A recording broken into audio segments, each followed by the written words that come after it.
যদি পেতে চাও কিছু আগে হও নিচু। মহাভারতের যুধিষ্ঠির সেই প্রমাণ দিয়েছিলেন। কুরুক্ষেত্রে যুদ্ধের আগে যুধিষ্ঠির নিজে গিয়েছিলেন কাকে প্রণাম করতে জানেন? নিজের জেঠিমাকে। বড় মা, জেঠিমাটাকে যার 100টা ছেলে আছে। দুর্যোধনের মা গান্ধারীকে প্রণাম করেছে, বড় মা আমি তোমার যুধিষ্ঠির এসেছি, দূর হয়ে যাবার চোখের সামনে থেকে। কেন এসেছিস জানিস না? আর দুদিন পরে আমার 100টা ছেলের সাথে তোদের যুদ্ধ হবে। তাহলে তোরা কেন এসেছিস আমার কাছে? আমি তোদের শত্রু, তোরা আমার শত্রু, কেন এসেছিস? বড় মা, মাথাটা কি করে নিচু করতে হয় দেখেন বাবা। তুমি আমাকে শত্রু ভাবলেও আমি ভাবি না। কেন জানো? কারণ তুমি তো আমার জেঠিমা। যারা সংসারে জেঠিমা হয় তারা তো বড় মা হয়। কি গো মায়েরা, তাই তো? তুমি তোমার বড় মা। জানো বড় মা, যুদ্ধের 2 দিন বাকি বলে আমি আমার নিজের মাকে এখনো প্রণাম করিনি। সবাই বলল তুমি নাকি আমার বড় মা। বড় মা, তুমি আমাকে এভাবে তাড়িয়ে দিতে চাইলে? আমাকে তুমি শত্রু বলে দূর করে তাড়িয়ে দিচ্ছ।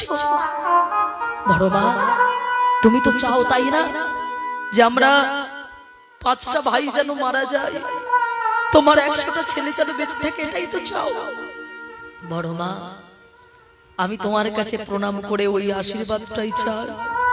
বড় মা, তুমি হলে আমার বড় মা, তুমি আমাকে এটাই বলো না সত্যি যেন যুদ্ধ করতে গিয়ে যেন আমি মরতে পারি। বড় মা, তবে আশীর্বাদটা করো আমি আজ যেমন কৃষ্ণ ভক্ত হয়ে বেঁচে আছি, আগত জন্মে আমি আবার যেন কৃষ্ণ ভক্ত হয়ে জন্ম নিতে পারি। বড় মা, এবার বলেন তো মায়েরা, যত বড় পাশানি হোক তারা রাগ থাকবে?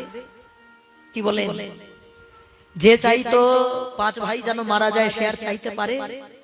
গান্ধারী বুকের ভিতরে জড়িয়ে ধরেছে যুধিষ্ঠির। ও বাবা, আমি তোকে দূর করে তাড়িয়ে দিতে চাইলাম, তুই আমার পায়ে হাত দিয়ে বড় মা বলে ডাকলি। বাবা, শুধু বড় মা না, আমার কাছে বললি আমি যেন তোর মৃত্যু কামনা করি। হয় কখনো? তুই যে আমায় তোর মায়ের থেকেও বড় বলেছিস, আমি তোর বড় মা, আমি কখনো পারবো না বাবা। তবে হ্যাঁ, তুই চাইলি না এই যুদ্ধের কি হবে বললি তো? আমি বলছি শোন বাবা, এই যুদ্ধে তোর কোনোদিন মৃত্যু হবে না। এই যুদ্ধের পরিণতি